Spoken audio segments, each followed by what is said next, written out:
మన సమస్యలు ఏదో ఒకరి దినాన మన సమస్యలు వస్తాయి. ఆ సమస్యలు దేవుడే తీరుస్తాడు. ఎందుకంటే ముందుగానే మనం దేవుణ్ణి చేర్చుకొని ఉన్నాం కాబట్టి, దేవుణ్ణి మనం చేర్చుకొని ఉన్నాం కాబట్టి దేవుడే ఆ సమస్యలు తీరుస్తాడు. కాబట్టి మన గృహాలలో దేవునిని చేర్చుకోవాలి. దేవుని యొక్క సేవకుడు వచ్చిపోయేలాగా చూసుకోవాలి. నీ ఇంటిలో ఒక సమస్య వచ్చినప్పుడు, నువ్వు ప్రార్థన చేసినప్పుడు, దేవుని సేవకులు ప్రార్థన చేసినప్పుడు దేవుడు ఆ కొరతల్ని తీరుస్తాడు.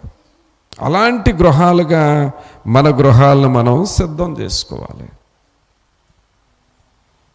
అందుకనే మనము ఏదో లైట్గా తీసుకుంటాం, ఏముందలేనని. లేదు, మనం చాలా సీరియస్గానే తీసుకోవాలి. మన గృహంలో దేవుని సన్నిధి ఉండేలాగా, దేవుని ఆత్మ కార్యాలు జరిగేలాగా మనం చూసుకోవాలి. ఈ షూనేమీరాలు మరి ఆ ఇంటిలో ఎలీషా ప్రవక్తను చేర్చుకుంది కాబట్టి చనిపోయిన బిడ్డను మరలా తిరిగి బ్రతికించుకుంది. చనిపోయిన బిడ్డను బ్రతికించుకుంది. సమాధి చేయవలసిన బిడ్డను బ్రతికించుకుంది. కారణం దేవుని సేవకుని చేర్చుకున్నటను బట్టి. మరి మన గృహాలు అలాగూ మనం సిద్ధపడుతున్నామా? ప్రభా, మా ఇంటిలో మీరుండాలి, మీ సేవకులు ఉండాలి, దేవుని ఆత్మ ఉండాలి అని నువ్వు అలా కోరుకుంటున్నావా? అలాగ నీ ఇంటిని సిద్ధం చేసుకుంటున్నావా? ఎప్పుడైతే మనం అలాగూ దేవుని కొరకు మన ఇళ్లను సిద్ధం చేసుకుంటామో దేవుని సన్నిధి, దేవుని కాపుదల మనకు వస్తుంది. తర్వాత మరొక గృహాన్ని చూద్దాం. లూకాసు సువార్త చూడండి. లూకాసు సువార్త 7వ అధ్యాయము. లూకాసు సువార్త 7వ అధ్యాయము 36వ వచనం నుండి చదువుదాం.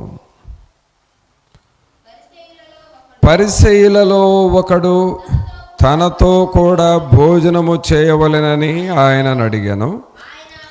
ఆయన పరిసయ్యుని ఇంటికి వెళ్ళి భోజన పంక్తిని కూర్చుండగా ఆ ఊరిలో ఉన్న పాపాత్మురాలైన ఒక స్త్రీ యేసు పరిసయ్యుని ఇంట భోజనమునకు కూర్చున్నాడని తెలుసుకొని ఒక బుడ్డిలో అత్తరు తీసుకొని వచ్చి. చూడండి, ఇక్కడ మరొక గృహాన్ని చూస్తున్నాం. ఇప్పటివరకు మనం షూనేమిరాలు ఇల్లు చూసాం. ఆ ఇంటిలో మరి ఎలీషా ఆ దైవజనుని చేర్చుకున్నందువలన ఆ షూనేమిరాలు ఇంట్లో మరి బిడ్డ చనిపోయిన కొరత వస్తే ఆ చనిపోయిన బిడ్డను మరలా ఎలీషాకి అప్పగిస్తే ఆయన ప్రార్థన చేసి ఆ పిల్లవాడిని బ్రతికించిన విషయం, అంటే ఆ ఇంటిలో ఏర్పడిన దుఃఖము తొలగించబడింది, కొరత తీర్చబడింది మనం చూసాం. ఇప్పుడు మరొక ఇల్లు చూస్తున్నాం. ఈ ఇల్లు ఎవరిదంటే పరిసయ్యుడు ఇల్లు. ఎవరిదండి? పరిసయ్యుడు. పరిసయ్యుడు అనంటే వాళ్ళు దేవునికి దేవుని సంబంధులు కారా అని చూస్తే పరిసయ్యులు అనేవాళ్ళు దేవుని సంబంధులు కాదండి అసలు. బైబిల్లో ఈ పరిసయ్యులు, అలాగే సద్దూకయ్యులు, శాస్త్రులు,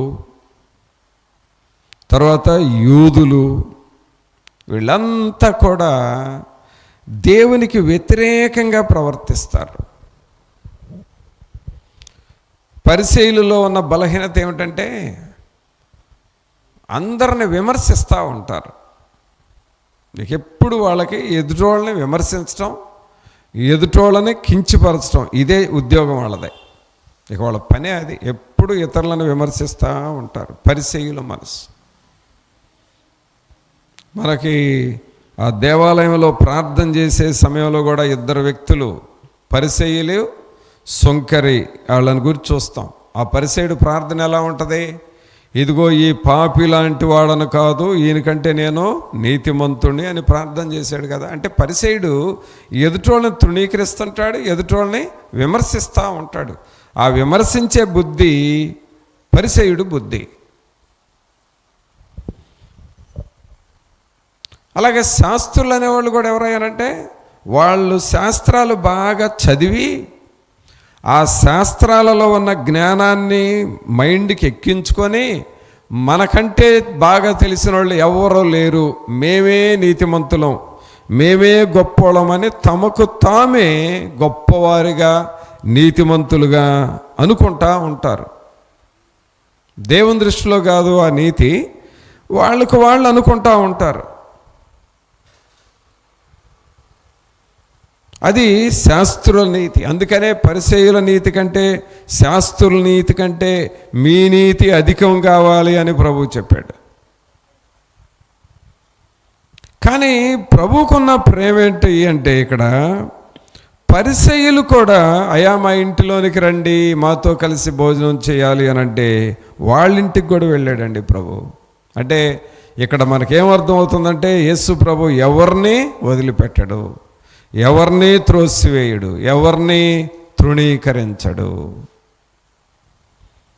అక్కడేమని చూస్తున్నాం, పరిసయ్యులలో ఒకడు తనతో కూడా భోజనము చేయవలెనని ఆయనను అడిగాను. ఆయన ఆ పరిసయ్యుని ఇంటికి వెళ్ళి భోజన పంక్తిని కూర్చుండగా, ఆ పరిసయ్యుని ఇంటికి వెళ్ళి భోజనం చేద్దామని కూర్చుంటే ఆ ఇంట్లోకి ఎవరు వచ్చారు? ఆ ఊర్లో పాపాత్మురాలైన ఒక స్త్రీ ఉంది.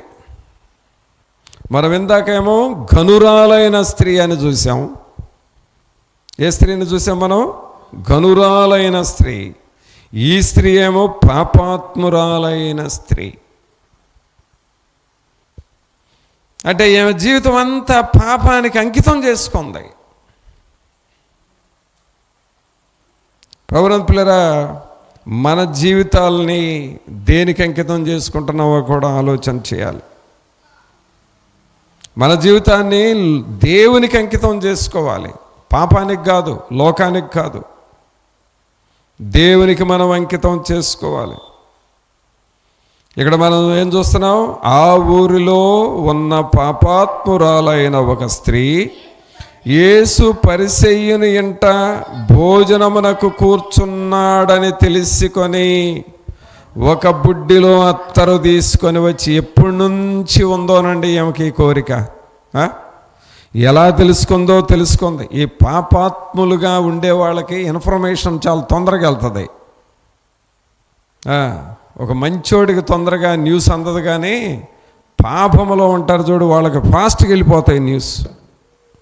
అది ఎలా వెళ్ళిపోద్ది మరి, తొందరగా తెలిసిపోతాయి వాళ్ళకు వార్తలు. ఆ ఊర్లో ఏ మూలన ఎక్కడ జరిగినా ఓ ప్రార్థన చేసుకునేవాడు, ఒక యథార్థంగా దేవుని కోసం ప్రార్థన చేసుకునేవాడికి ఏమో తొందరగా తెలియదు, ఎవరు చెప్పరు. కానీ పాపంలో ఉండేవాళ్ళు ఒకళ్ళనొకళ్ళు ఊరికలాగ పాసాన్ చెప్పేసుకుంటారు, తొందరగా తెలిసిపోద్ది. సరే, ఈ పాప సంబంధమైన విషయాలు తెలుసుకోవటమే కాదు, దేవుని విషయాలు కూడా తొందరగానే తెలుసుకుంది.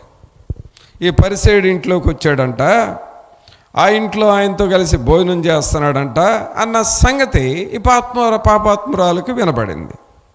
అందుకని త్వరగా ఆ ఇంటిలోకి వచ్చి ఆ ఇంటిలో కూర్చున్నాడని తెలుసుకొని ఏం చేసిందేమో, ఒక బుడ్డిలో అత్తరు తీసుకొని వచ్చి వెనుక తట్టు ఆయన పాదముల యొద్ద నిలబడి. ఏ తట్టండి? వెనుక తట్టు. జనరల్గా మనిషి దగ్గరకు వెళ్ళినప్పుడు వెనకుండి మాట్లాడతారా, ముందుండి మాట్లాడతారా? వెనకుండి మాట్లాడితే ఏమన్నా సభ్యతేనా అసలు అది? ఒక మనిషితో మనం మాట్లాడాలన్నప్పుడు ఎదురుగా ఉండే మాట్లాడాలి, వెనకుండి మాట్లాడకూడదు. వెనకుండి మాట్లాడుతున్నావంటే అర్థం ఏంటంటే నీకు ముఖం చల్లట్లేదని అర్థం. ముఖం దాటేస్తున్నావు, ముఖం చూపించడానికి సిగ్గుపడుతున్నావు అని అర్థం. ఈ పాపాత్మురాలకి ఆ పరిశుద్ధుడైన దేవుని ఎదుట ముఖం చూపించటానికి మరి ఆమెకు ధైర్యం చాల.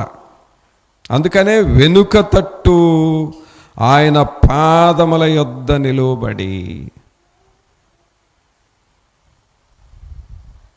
ఇక్కడ ఏమి కనపడుతుందంటే, దేవుని ముఖాన్ని చూడటానికి కూడా నేను అర్హురాలని కాదు, నేను యోగ్యురాలను కాదు అని ఆమె అనర్హత ఆమెకు అర్థమైంది. తర్వాత ఏం చేస్తుంది? ఏడ్చుచూ కన్నీళ్లతో. ఎందుకు ఏడుస్తుంది? ఎందుకు కన్నీరు గారుస్తుంది అనంటే, ఈమెలో దేవునాత్మ పనిచేశాడు. తాను చేసిన పాప విషయమై పశ్చాత్తాపడుతున్నారు. తాను చేసిన పాప విషయమై లోతుగా పశ్చాత్తాపడతా ఉన్నారు. చూసారా? కాబట్టి ప్రభునందు పిల్లరా, పాప విషయమై పశ్చాత్తాపడతా ఉంది, అలాగే కన్నీళ్లతో ప్రార్థన చేస్తూ ఉంది. ఈ ఇంటిలో మరి ఎన్ని ఇళ్లల్లో లోకానుసారమైన బ్రతుకు బ్రతికిందో కానీమా, ఈ ఇంటిలోనికి వచ్చేటప్పటికే దేవుని దగ్గర పశ్చాత్తాపడతా ఉంది. అంటే ఈ ఇల్లు ఒక పాపాత్మురాలని మార్చిన ఇల్లుగా మారిపోయింది. ఆమేన్. చూసారా? ఒక పాపాత్మురాలు మారు మనసు పొందింది. ఎన్ని గ్రామాలలో, ఎన్ని ఇళ్లల్లో పాప సంబంధముగా జీవించిందో, అలాంటి వ్యక్తి ఇప్పుడు ఈ పరిసైడ్ ఇంట్లోకి వచ్చి పశ్చాత్తాపడతా ఉన్నది. ఈ ఇల్లు ఆమెకు మారు మనసు పొందిన ఇల్లుగా మారిపోయింది.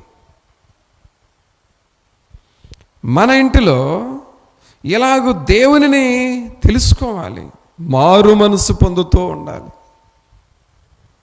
మారు మనసు పొందకుండా అలాగే మనం కాలం గడపకూడదు పిల్లరా, అలాగే మన సమయాన్ని వృధా చేయకూడదు. అక్కడ ఏమని చూస్తున్నాం? వెనుక తట్టు ఆయన పాదముల యొద్ద నిలువబడి ఏడ్చుచు కన్నీళ్లతో ఆయన పాదములను తడిపి, కన్నీళ్లతో ఆయన పాదములను తడిపి, తన తల వెంట్రుకలతో తుడిచి. ఒక రకంగా చెప్పాలి అనంటే, తల వెంట్రుకలతో తుడవటం అంటే తల కూడా నేలకు తాకింది, అంటే పూర్తిగా సరెండర్ అయిపోయింది. తలలోనంట బిరుసు ఉంటుందంట, అందుకనే దాన్ని తల బిరుసు అంటారు. అంటే బాడీ మొత్తం లొంగిపోయిన తల లొంగదు, తల బిరుసు. అంటే తల బిరుసు మాటలు మాట్లాడుతూ ఉంటారు, పొగరు మాటలు, లోబడిన మాటలు, హెచ్చించుకునే మాటలు, తల బిరుసు మాటలు మాట్లాడుతూ ఉంటారు. ఈ తల బిరుసు కూడా ఈమెలో పోయింది. అసలు పాప జీవితంలో జీవించే వాళ్ళకి ఇంకా తల పొగరు ఎక్కువ ఉంటుంది. అదొక ధైర్యం అన్నమాట. అది దయ్యపు ధైర్యంతో చేస్తారు వాళ్ళు. వాళ్ళకి తల బిరుసు ఎక్కువ. ఎవరన్నా ఒక మాట అంటే పడరు వాళ్ళు. వాళ్ళు చేసేది లోక సంబంధమైన పాప పనులే కానీ ఎవరన్నా మాట అంటే పడరేకాళ్ళు. వాళ్ళు ఇంకా ఎక్కువగా అంటారు నువ్వెంత అని. తల బిరుసు ఎక్కువ. ఈమెకు ఆ తల బిరుసు కూడా పోయింది. తన తల వెంట్రుకలతో దేవుని పాదాలు తుడిచి ఆయన పాదములను ముద్దు పెట్టుకొని ఆ అత్తరు వాటికి పూసెను. అంటే ఆయన పాదాలకు పూసింది.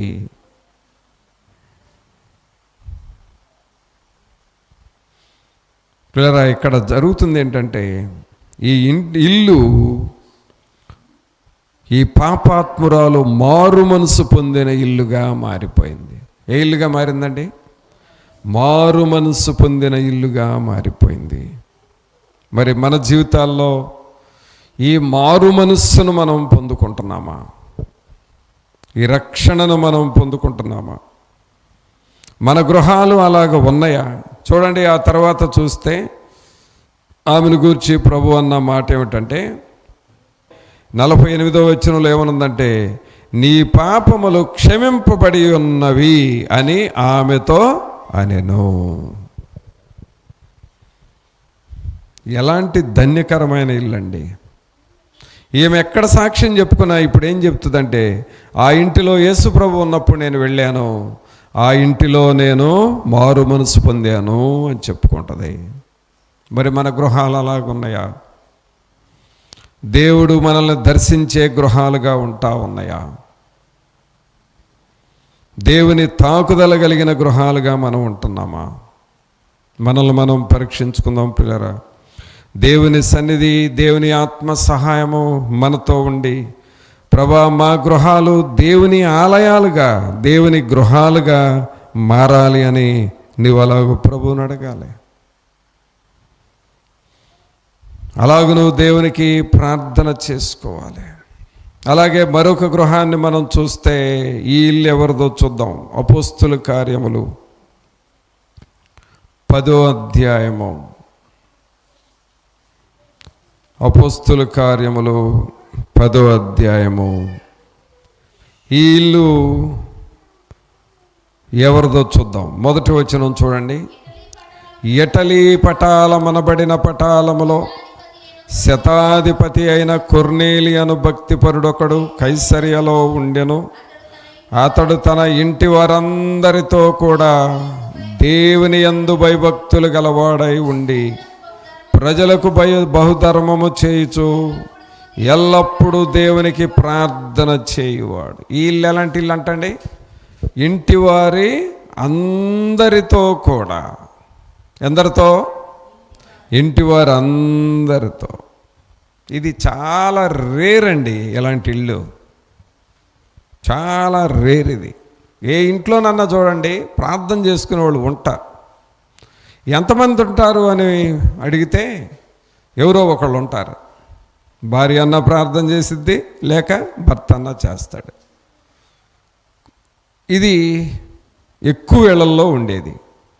కొన్ని ఇళ్లల్లో భార్యాభర్తలు ఇద్దరు చేస్తారు, పిల్లలు చేయరు, మిగిలిన వాళ్ళు చేయరు. కానీ చాలా తక్కువ ఇళ్లల్లో అందరు టోటల్ ఫ్యామిలీ చేస్తారు. భార్య, భర్త, పిల్లలు, ఆ ఇంట్లో బంధువులున్న అందరూ ప్రార్థన చేస్తారు. అమ్మ, నాన్న,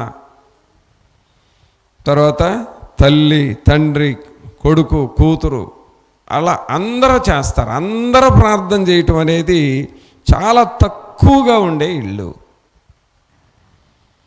కొంతమంది ఏమంటారు, అయ్యా నేను ఒక్కదాన్నే ప్రార్థన చేసుకుంటున్నాను అయ్యా, ఇంట్లో నా ఒక్కదాని ప్రార్థన బలం చాలటం లేదయ్యా, ఈ ఇంట్లోని ఈ ఇల్లుని నేను జయించలేకపోతున్నాను అయ్యా అంటారు. కారణం ఒక్కళ్ళే చేయటం వలన, ఆ మిగిలిన వాళ్ళన్నీ దేవునికి వ్యతిరేకమైన పనులు చేయటం వలన ఆ ఇంట్లో ఆ ఒక్కళ్ళ ప్రార్థన చాలట్లా.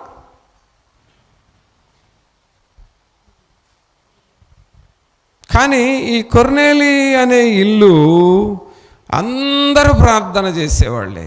ఈ ఇంట్లో వాళ్ళందరూ ప్రార్థన చేయాలంటే పిల్లరా ఒకేసారి రాదు. అది నిదానంగా మార్పు వస్తుంది.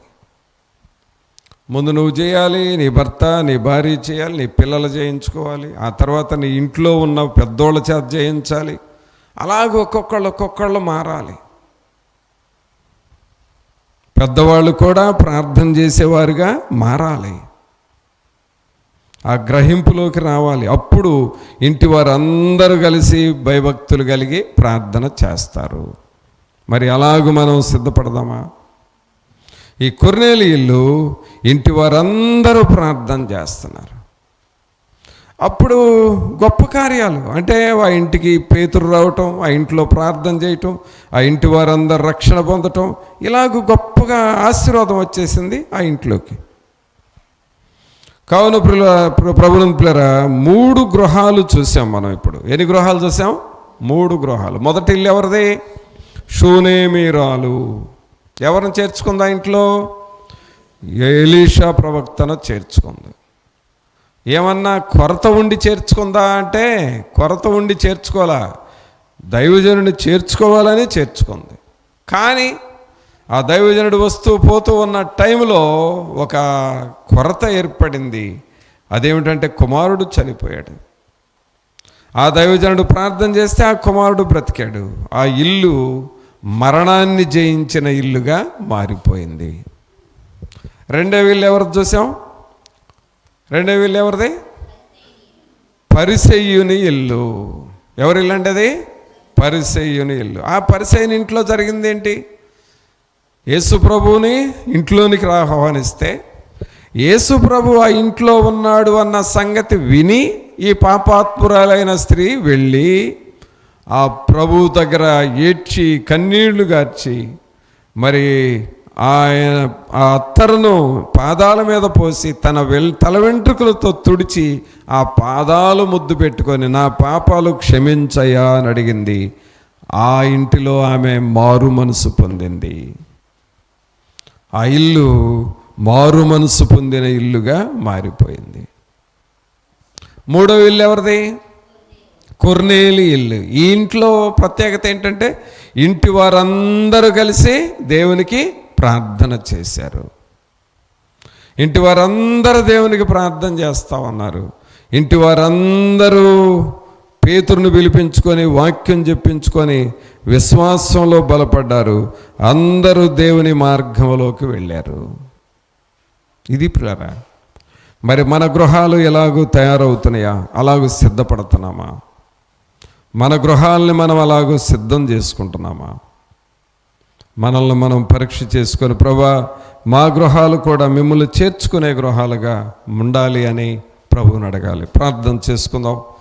ఒక నిమిషం అందరం తలలు వంచి ప్రభు సన్నిధిలో, ప్రభువా మా గృహాలలో మీ సన్నిధి ఉండాలి నాయన, మీ ఆత్మ కార్యాలు జరగాలి ప్రభువా. షూనేమీరాలు దైవజనుడైన ఎలీషాను చేర్చుకున్నందువలన తాను ఒకానొక సమయంలో బిడ్డను కోల్పోయింది.